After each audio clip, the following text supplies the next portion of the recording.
Hey Ross. Hey Matt, how are you? I'm good. I'm actually right next door, as you may realize.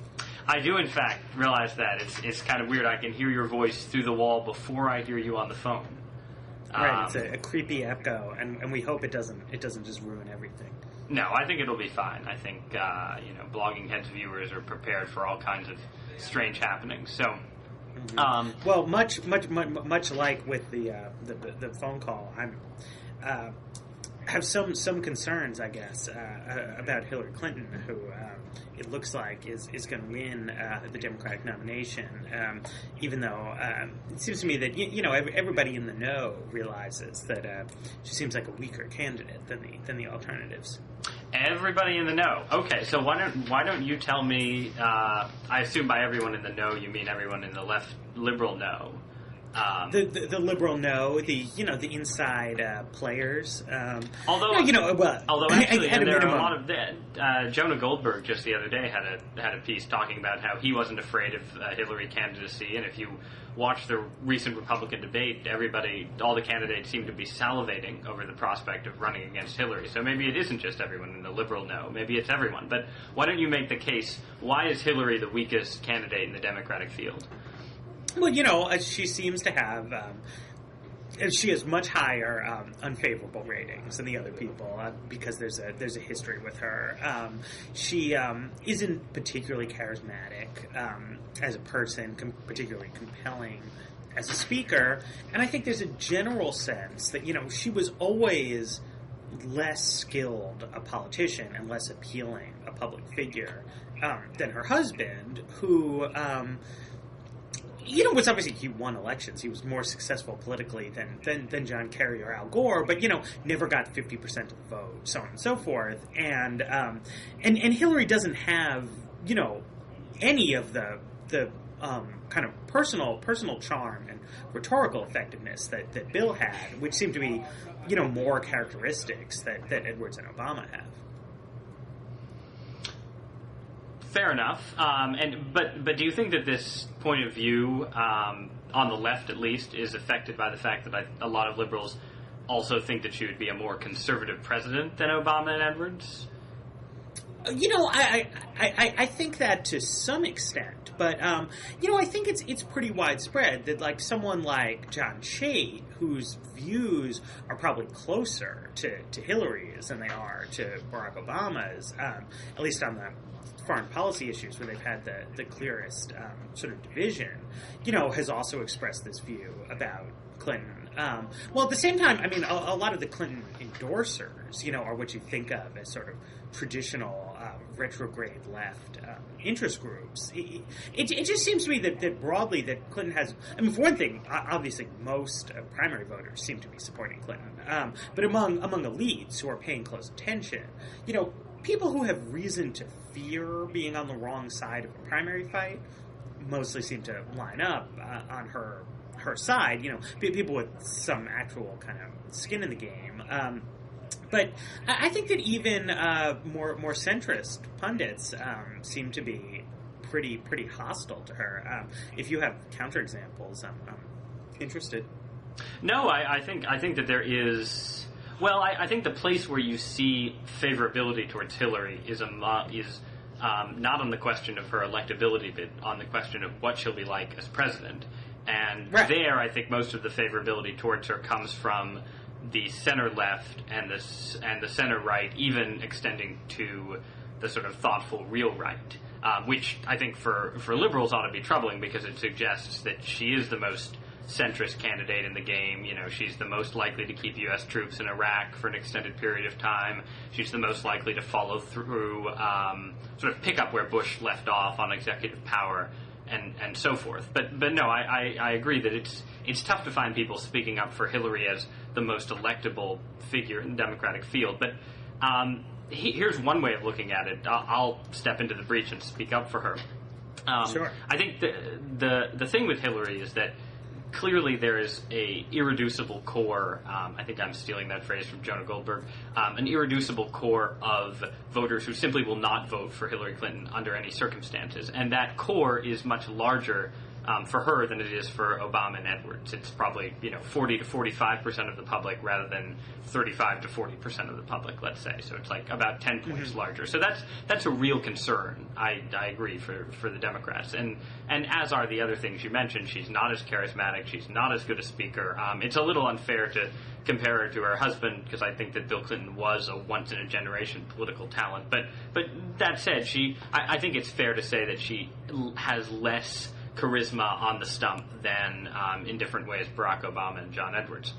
All of that said, the advantage to nominating Hillary is precisely that she is a known quantity. She is someone who has a ceiling on her support, but she also has a floor. I think it's very unlikely that Hillary's ever going to win less of the national vote than John Kerry did last time around, which puts her floor at 47 to 48%. It's very unlikely that nominating Hillary Clinton will send the Democratic Party to a mild or severe debacle. She's not going to recapitulate Mondale. She's not going to recapitulate McGovern, certainly, or even Dukakis, I think. And recognizing that this is a year when the political winds are blowing in the Democrats' favor, and whoever they nominate is probably going to get a boost based on political circumstances, based on the unpopularity of the Republicans and the sort of long shadow of George W. Bush. There is something to be said for nominating someone who is a known quantity, who has a very high floor, and assuming that, in an election where things are going your way anyway, you're going to get a tailwind of some kind, say, of 3 to 5 percentage points, which will be enough to, even in a worst-case scenario, put Hillary over the top. Whereas the danger with Edwards, and especially with Obama, is that you're dealing with people who... It's just that they're too green. Certainly. I mean, I think I can see the case for nominating Obama, but it is a fact that Barack Obama has never run a campaign against serious Republican opposition of any kind. And I think that if you're a Democrat, that has to be a fairly troubling state of affairs. Edwards, it's a little more complicated. He was a successful politician initially in North Carolina. He has been through a presidential campaign, obviously, so he's more tested. There, my sense is a little more nebulous, and some of this is just my personal bias against John Edwards. I find him, I find him personally off-putting in a way that, Hillary, despite her lack of charisma, I don't find. So I have a suspicion that, the American public would eventually agree with me, which is obviously, probably a bad way to go about political handicapping. But even there, I think, Hillary probably, is, while maybe not a better at working the crowd than John Edwards, I think there's reason to think she's a better politician in certain ways than Edwards. Right. Well, I mean, one of the reasons, that it's good, I guess, to have primary campaigns is that, one thing we've seen in the course of just this Democratic race is that Hillary has more political skills than I would have given her credit for.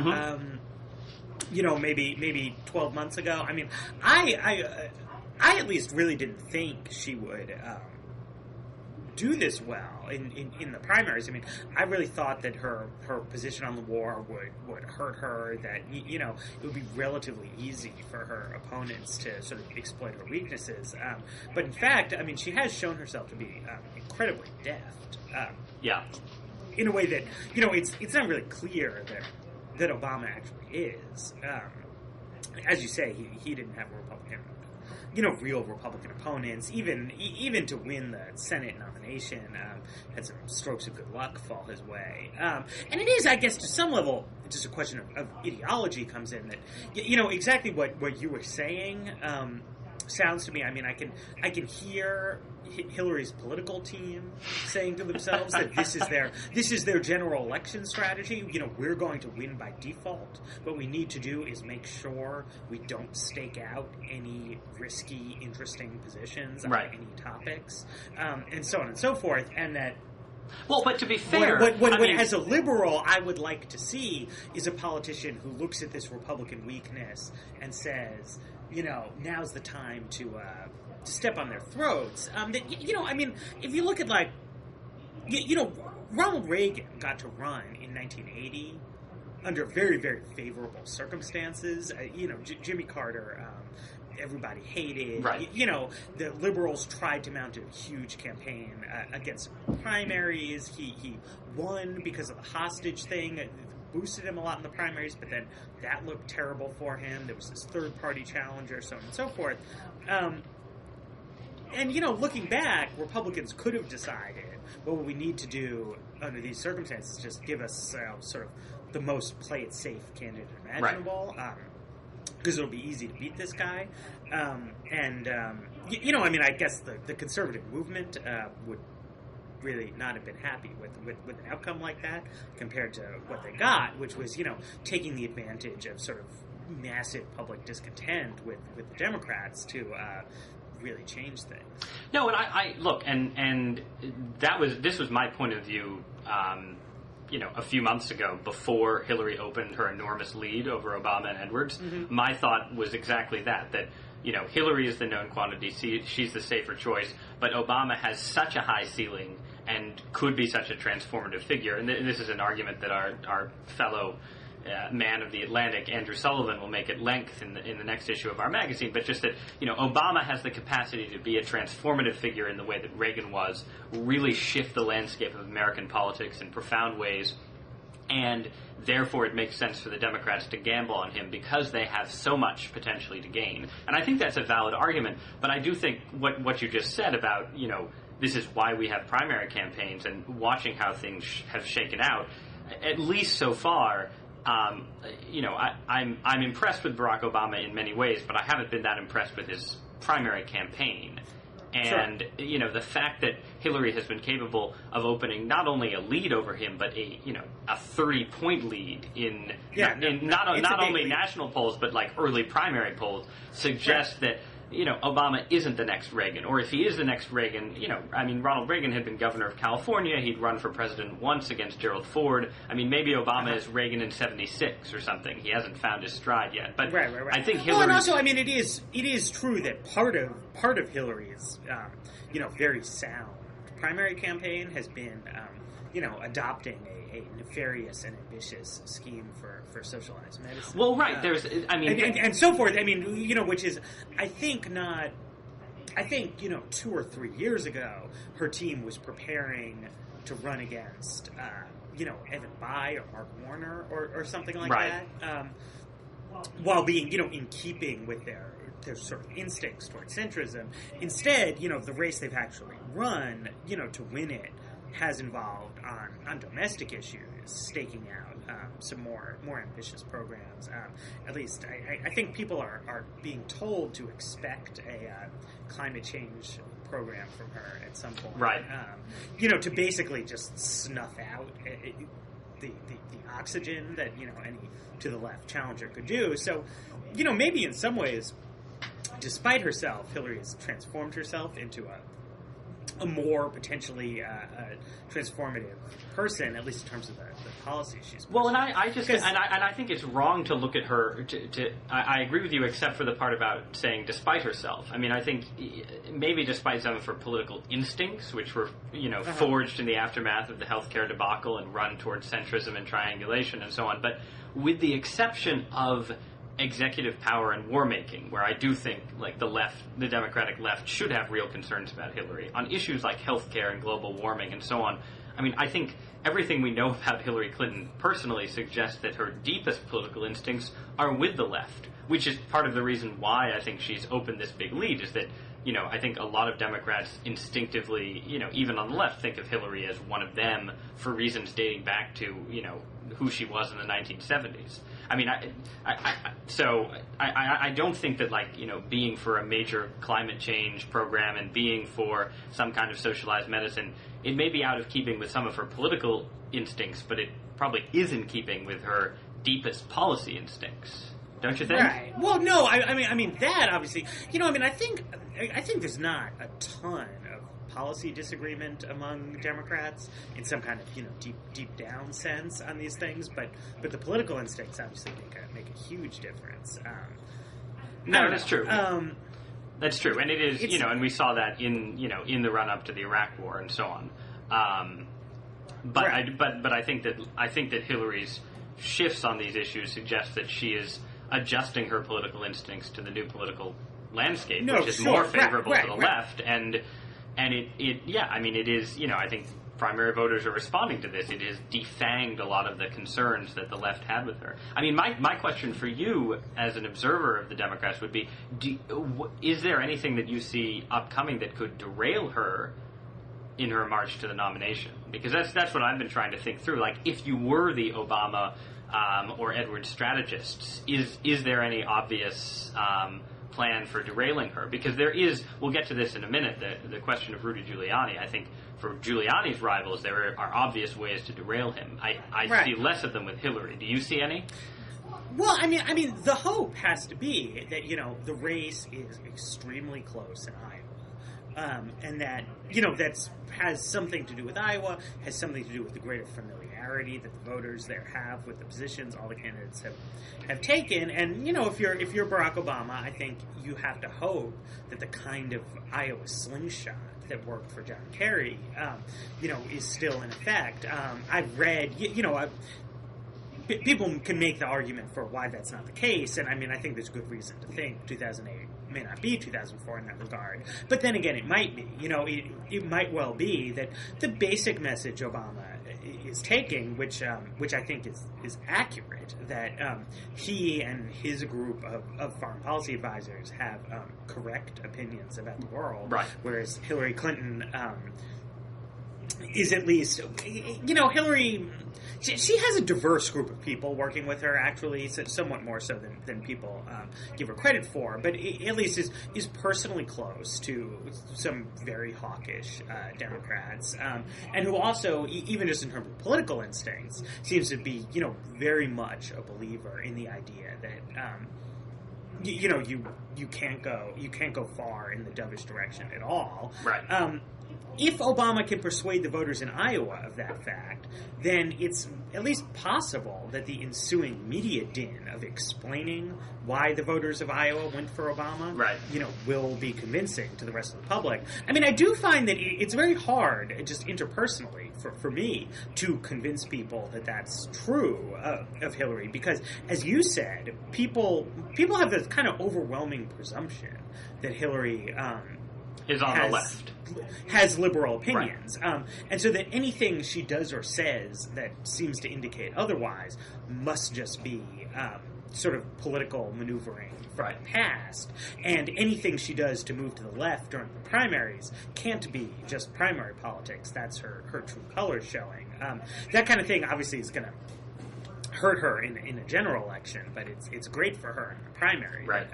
But, most Democrats are willing to assume that when she agrees with them, that's the real her, and when she disagrees, that's the posturing. Right. So I don't know. Well, maybe we should turn to the Republicans now. Yes. And talk about the Republican frontrunner for a minute, Rudy Giuliani. Rudy Giuliani. Why don't I think you have some advice to give to people running against Rudy Giuliani? Well, yeah. It just seems crazy to me that the Republicans haven't gotten him. I keep being. For one thing, just like the Giuliani campaign seems to have psyched the national media into convincing people that the whole subject of Rudy being a baby killer is boring or something, and that Republican primary voters don't want to hear about that more. But I know that's actually an issue that matters a lot to many conservatives, and that I think the polling still indicates that there's less than universal awareness among Republican voters of Giuliani's position here. But also immigration, where, John McCain's candidacy seems to have been pretty much wrecked. It always had problems, but really, really racked on the shoals of this immigration bill that Republican primary voters hated.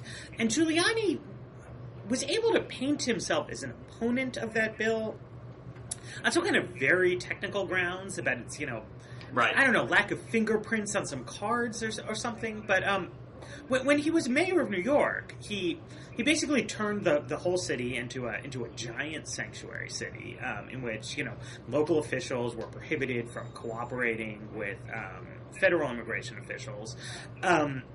he went to court to maintain his right to not enforce the immigration laws. And he also talked about it, not even in the way that some mayors do, as a kind of a pragmatic gesture that the city had to take for law enforcement purposes. But he really spoke about immigration and about New York City's really unique role in American history as an immigrant gateway, and how, if people could make it all the way from Mexico to New York City illegally, that he thought those were the kind of hardworking, great go-getters that we wanted in New York. Which, even for New York City politics, he was staking out a pretty far out there view, which had something to do with the endlessly complicated ethnic politics of New York City. And he seems to be getting away with portraying himself as having orthodox views on this, when he just doesn't have that record at all. And I'm a little baffled as to what Mitt Romney and Fred Thompson especially are doing.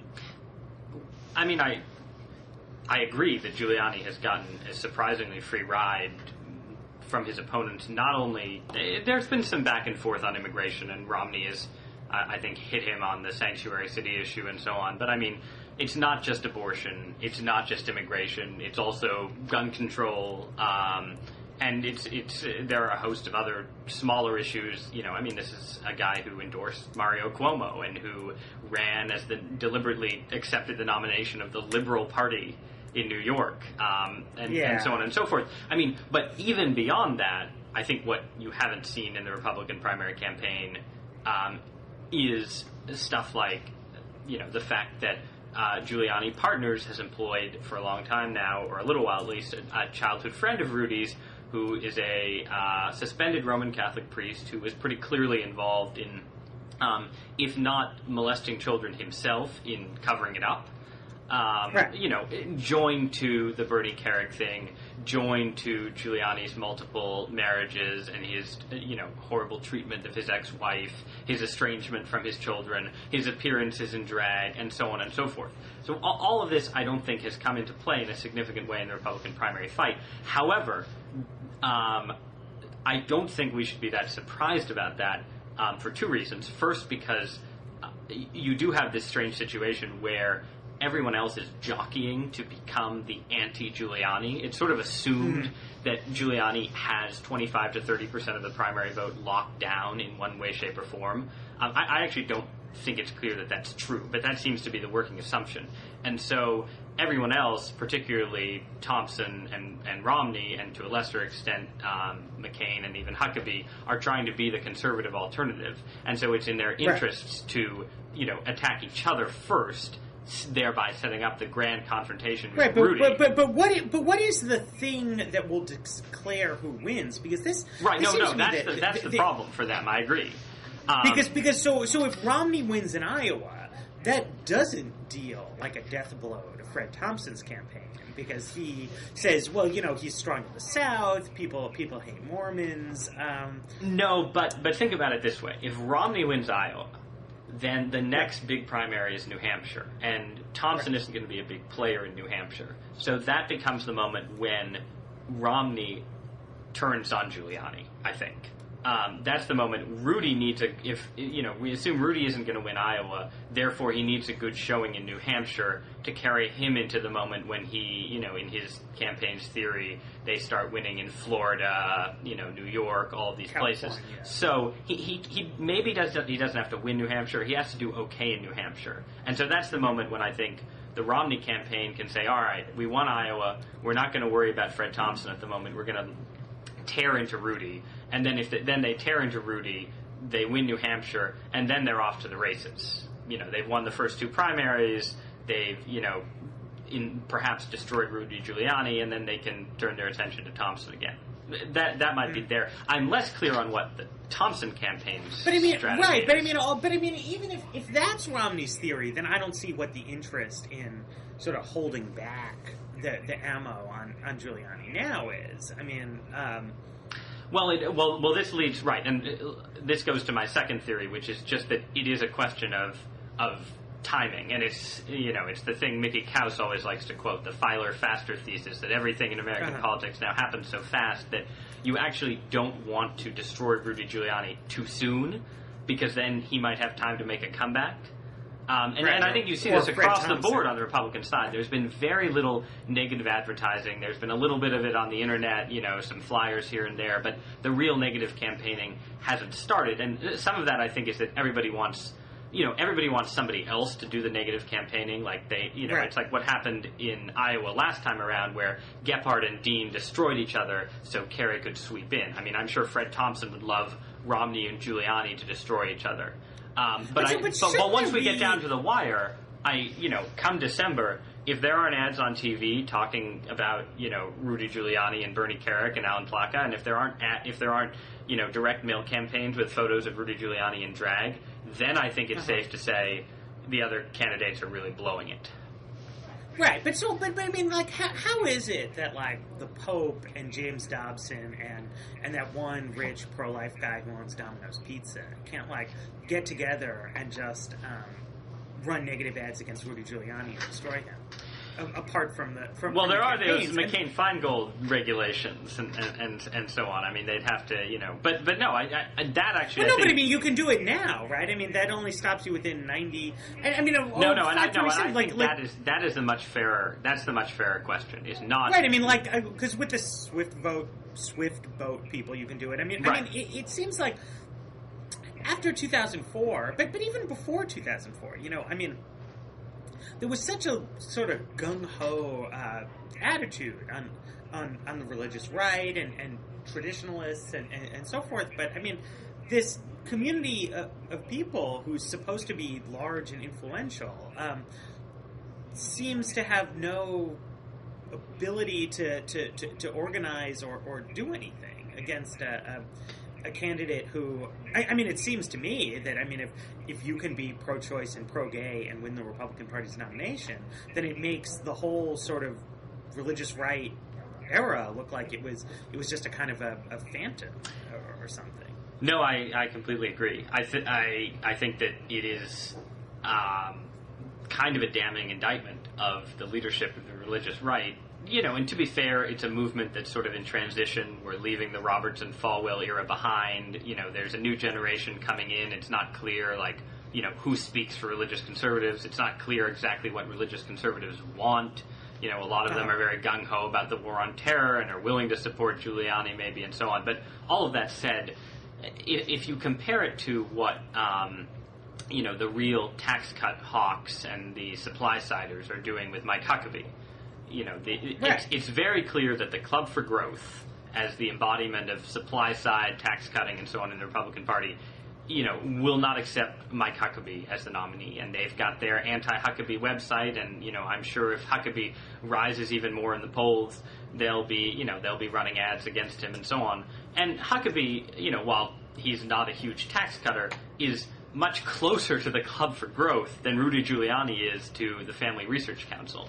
And yet, I think there is this sort of it's a combination of disunity and the religious right has never really run an insurgency in a Republican campaign. There was Pat Robertson in '88. Okay, there was Pat Buchanan in '92, but you never had a situation where the religious rights leadership sat down and said, "All right, we're getting behind this insurgent because we've got to knock off this incumbent or frontrunner." They've always proceeded on the notion that it's better to, get Bob Dole to say what you want him to say, or get George H.W. Bush to say what you want him to say. And I think that that's, been a decent strategy, but I don't think it holds in the case of Giuliani, and I think they're making probably a big miscalculation. I mean, I guess, it's almost baffling to me that Giuliani even became the frontrunner, though. I mean, well, I think it confirms a lot of what things, John Chait says in his book, Paul Krugman says in his book, a lot of sort of unflattering things that we liberals like to say about the organization of American conservatism, which is that if you look at the number of elites, Republican Party elites, who were willing to sign on with Giuliani, or to respectfully entertain the idea of a Giuliani candidacy.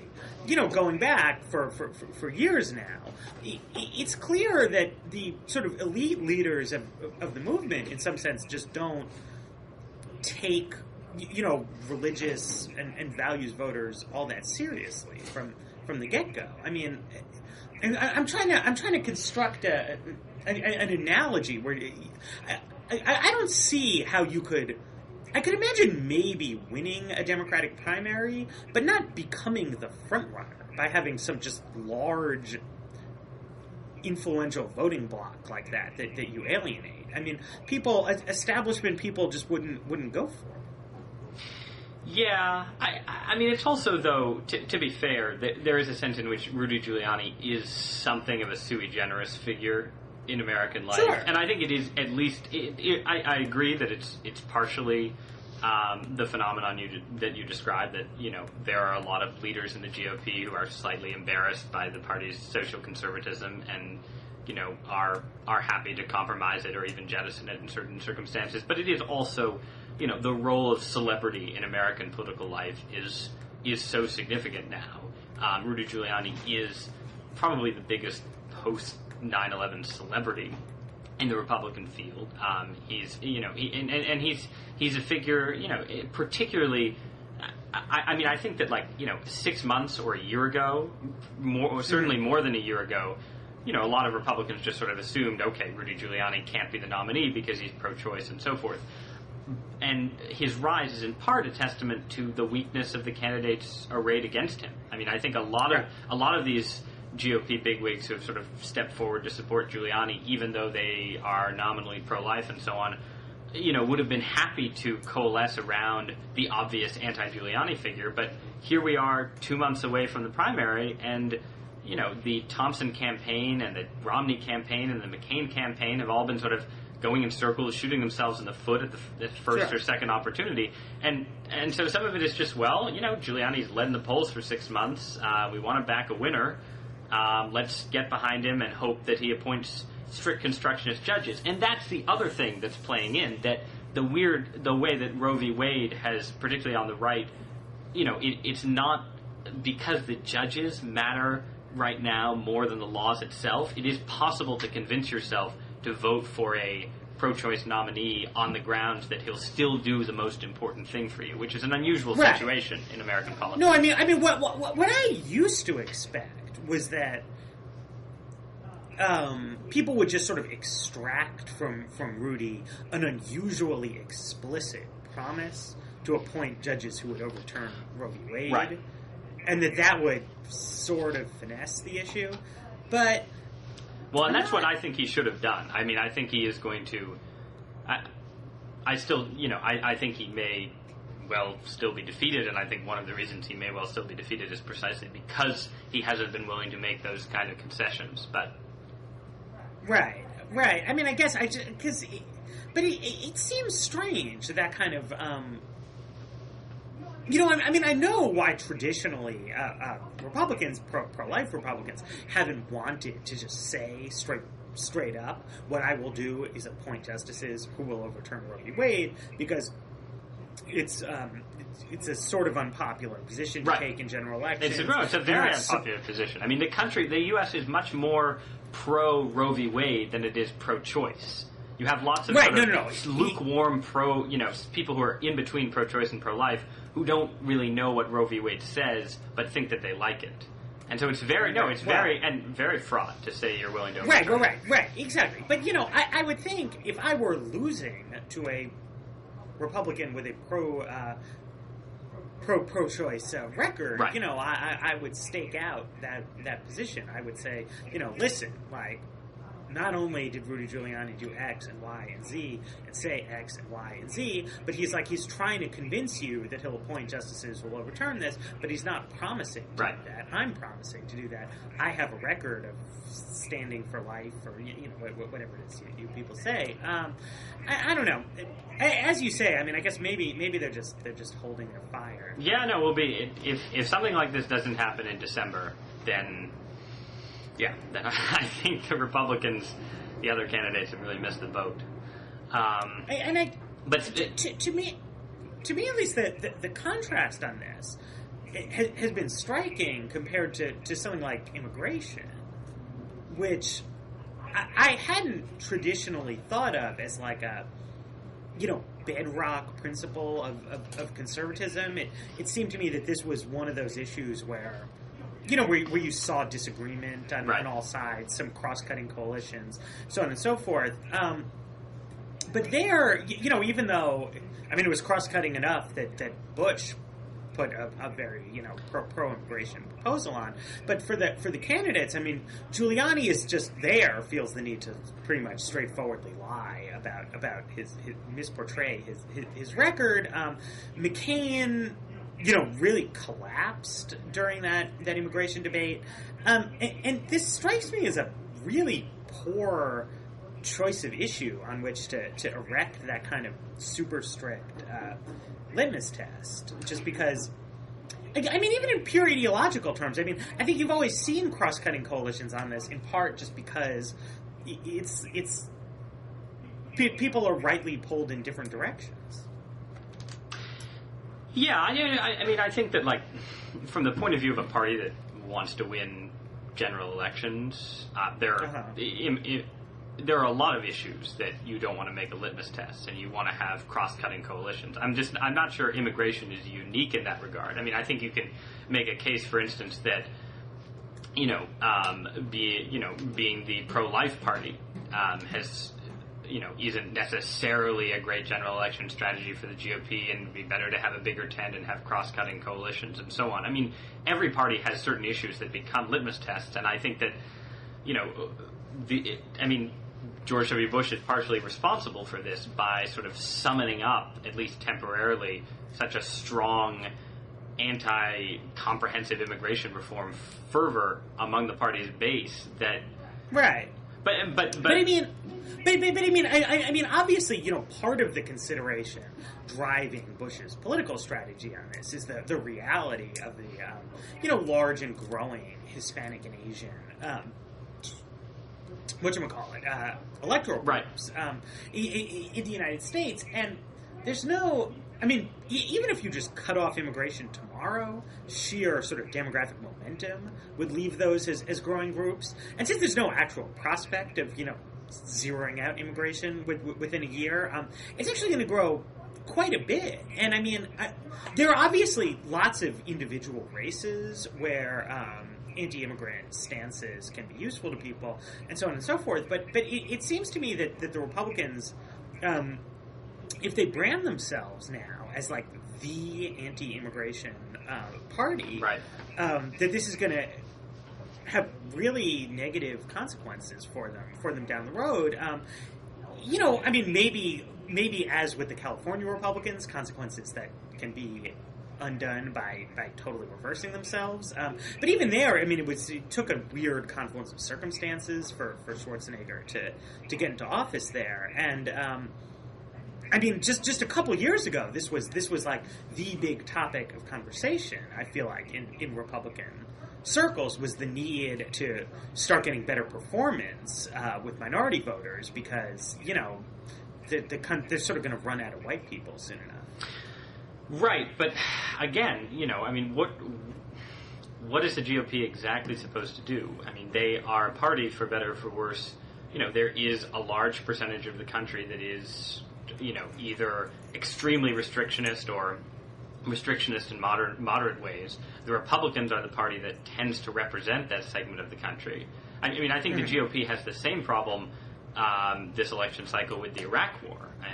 It's clear that 50 to 60% of the country now thinks the Iraq War was probably a mistake, but the GOP base really doesn't think the Iraq War was a mistake. So if you're a Republican candidate, you can't say the Iraq War was a mistake if you want to be president. And it's true that, in a sort of 5 to 10 years down the line kind of calculus, this may be a bad move, but you go to war with the party you have. And if you look at the experience of California Republicans, it's true that I think it was Proposition 187, right? The one cutting off benefits for the children of illegal immigrants. That proposition may have played some role in the decomposition of the Republican Party in California in the late 90s, but in that particular election, it was a winner for the Republicans. And, Sure. it was a close, hard-fought election, and, politicians tend to think in terms of the next election. I think that's what you see with Giuliani and Romney, because this issue has come to the fore. Now, when the issue wasn't at the fore, immigration wasn't a big issue in the 2000 election. Right. You had the Bush, George W. Bush's campaign could afford to think more in the long term and say, oh, well, we need to win over more Hispanic voters, so, this issue isn't exciting our base that much right now, so it's a good time to compromise. The problem was that by attempting the compromise, particularly in the aftermath of 9/11, when everybody got much more concerned about border security, the Bush administration effectively summoned up xenophobia, sort of in a way that hadn't really existed before they attempted comprehensive immigration reform. But is this concern about border security? I mean, do you? I feel like the veneer of concern about illegal immigration and about the security of the border on this topic is like so thin and so obviously so. I mean, I feel like is it thinner than? Look, Look, it's like any other issue. You have you have 10 to 15% of the population that cares passionately about the issue, and then you have another 20% that cares semi-passionately, and then you have like 30% that's in the middle. But it doesn't seem to me strikingly different from... No. But I mean, I think the thing it is that the people care about is there being too many Mexicans in the United States, not the security of borders. I mean, those are the kind of things that are sort of hard to parse. It is pretty clear. It's pretty clear that something shifted in the public consciousness on this issue to some extent after 9/11, and I think that to that extent, and when you look at the kind of rhetoric that anti-immigration politicians use, it focuses both on crimes committed by illegal immigrants and on the potential for terrorism. So, look, there's always going to be a percentage of the American population that is, for want of a better phrase, white nationalist and just don't want, more Latin American dark-skinned people coming into the country. But I think the shift in the issue after 9/11... I'll even give it more credit than that, though, right? Which is just that it's... I mean, the reason that the locus of this concern is in the Republican Party is that it has to do with the culture. And like it's actually it's like it's but it also has to do with security, and the GOP is the party that's the party of national security. Don't you?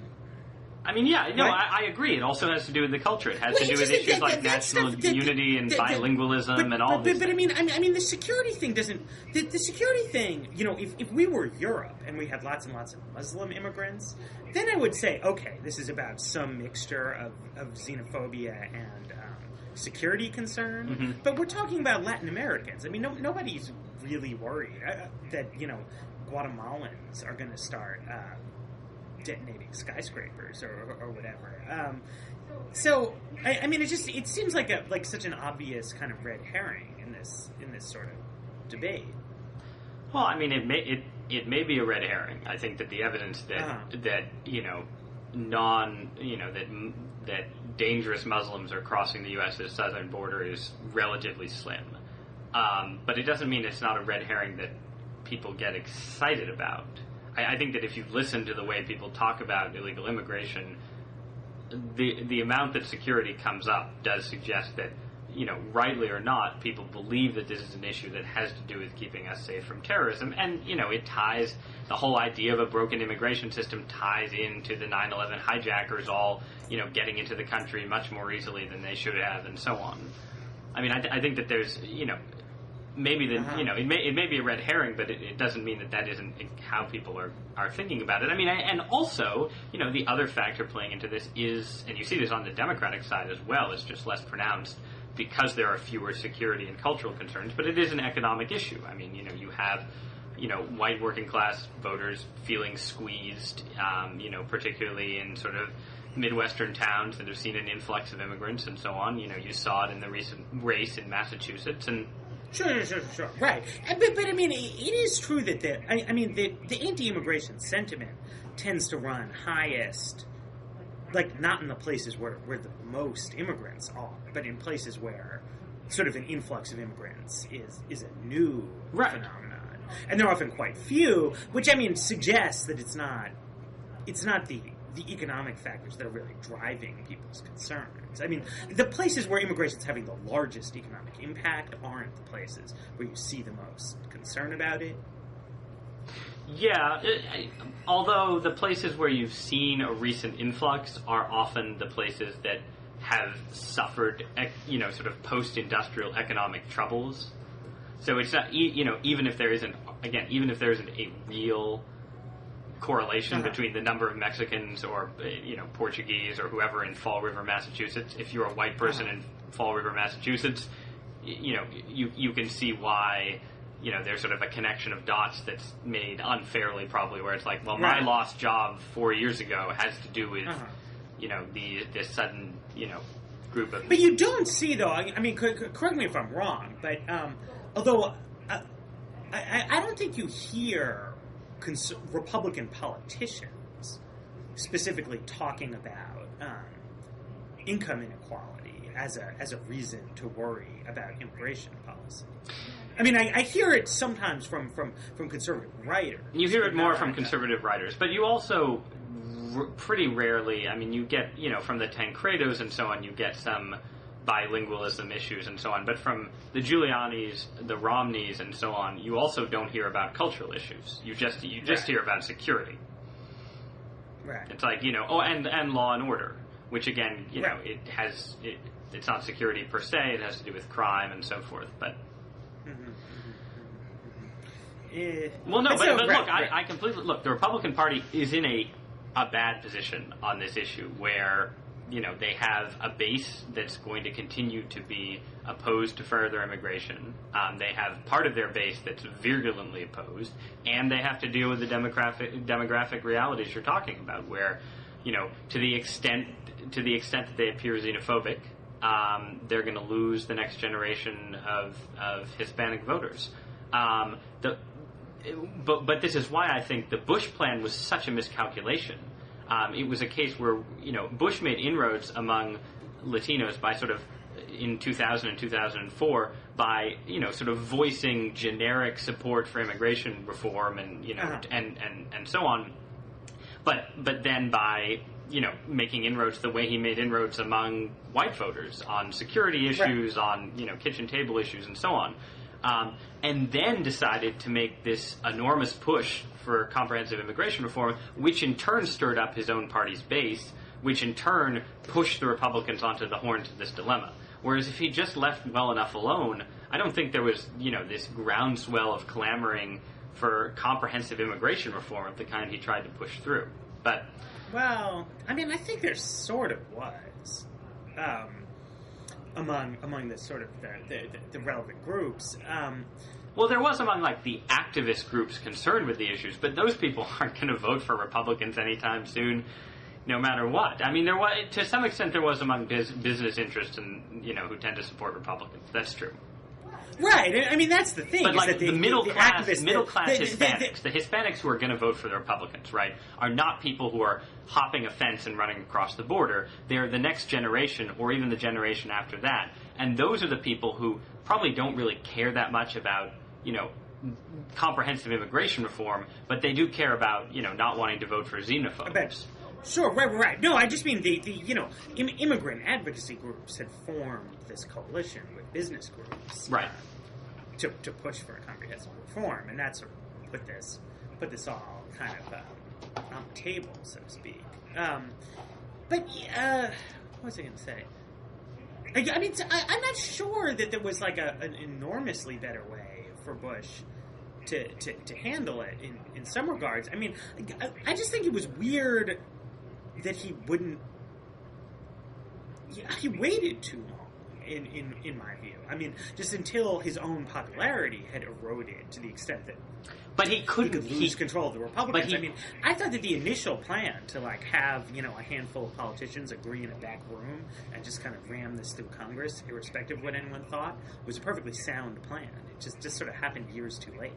Well, but he couldn't do it. He was going to do something before 9/11. Then 9/11 happened, and you couldn't do it immediately after 9/11, precisely for these kind of securing the borders reasons. And so. And then he invaded Iraq, and there went a lot of political capital. So it was sort of, I don't know, I think it was this year or never. I just think it probably should have been never. Basically everything on the domestic side he tried to do in his second term, I think he shouldn't have done, so. Right. Well, this, I think, would have been better than Social Security reform. Maybe. If he'd followed up victory with maybe not, I don't know. Yeah, I mean, Social Security reform was probably doomed from the beginning in a different way, and it definitely weakened him in significant ways, but it didn't piss off his own. I mean, the thing with immigration was he launched into it at a time when his approval ratings had fallen to 38 to 45%, and it knocked him down to 30 to 35%, which is so. Yeah. Anyway. All right. So, are we out of time? Do we want to stop, or do we want to talk about? Do we have anything to say about the new editorship of Commentary really quickly? Oh, Commentary, right? Yes. John Podhoretz. Well, I mean, I don't know. I kind of made fun of this. A bunch of people made fun of it, but at the same time, I mean, I don't know. Norm Podhoretz was always a crank. Commentary is sort of a crank magazine, so why shouldn't his crank son be editor? Okay, that's a fair position. I'm actually quite excited is a strong word, so I won't use it. But I'm not displeased with the choice of John Podhoretz, nepotistic though it may seem, to edit Commentary. Precisely for the reasons that a lot of people are attacking the choice. There seem to be two main reasons why people are saying John Podhoretz shouldn't edit Commentary. And the first is that he's Norman Podhoretz's son. It's nepotism. There are lots of people who've worked there a long time who should get the job, maybe. I don't know. So there's that. Right. Fair enough. But then the second line of argument is that, John Podhoretz is sort of an unserious guy. He writes a column for the New York Post on politics. He writes a lot about pop culture. He writes sort of light, books about politics that aren't like heavy-duty 500-page possibly tomes. the worst political book of the Bush years. Well, I don't think that's fair at all. Actually, I have a long list, but those are actually the reasons why I'm happy to see him be editor of Commentary. I think that Commentary. I know I'm never really going to agree with their sort of to the last dog defense of neoconservative ideas in foreign policy, but I would like them to branch out and become more interesting in their coverage of other aspects of American life. And I think that naming as an editor someone with a strong interest in American pop culture is an excellent step in that direction. And I think actually the other thing about John Podhoretz that people forget, or if they remember, they only remember Frank Foer's piece on the supposed Stalinism of the Weekly Standard book section, but Podhoretz edited the Weekly Standard's book section for the first couple of years of that magazine's existence, and admittedly I was much younger and much less well read maybe than I am now or something, but I thought it was a pretty good book section at the time. And Frank Foer wrote a piece about how every piece was filtered through a conservative ideological perspective, and therefore it was Stalinist and so on. And that's all I remember. And that was sort of a famous argument. But both my memories of it and things that people who worked at the Standard at the time and worked with him as an editor had to say suggested that he was actually quite a good editor of what was a middlebrow to highbrow as political magazines go book section. And so I think so. I think his that experience. I'll actually say. In a mild clawback, well, no, kind of along the lines of what I said before, that one thing that makes the nepotism charge here, though obviously accurate in a literal sense, a little bit bogus, is that Commentary by its nature, I mean, needs to be edited by a Jewish conservative with a certain worldview, because that's what the magazine is there for, and that's actually a very small number of people. You know, and they all know each other already. There's not like some. There's no way you could pull that off without it being, in some kind of sense, you know, nepotistic or personality driven. Right. There's not like a pool of thousands and thousands of, you know, relevant writers and thinkers who could get these jobs. It's a tiny, slightly odd little world. It's weird that there is such a publication, and sort of its oddness and the oddness that it plays a reasonably substantial role in sort of the world of political ideas. It's just kind of brought home when something happens like they need to make a major personnel change. Yeah, no, I mean, I think that this is one of the distinguishing characteristics of the conservative movement as a whole. I mean, it's not, you know, particularly neoconservatism. It's sort of extremely evident there, but, you know, the movement as a whole, it's, you know, it's just not that big. And it's, you know, and journalism and intellectual life in general is incredibly nepotistic and built on favoritism Sure. and friendships and so on rather than merit. It's much more apparent, I think, in the conservative world because it's smaller.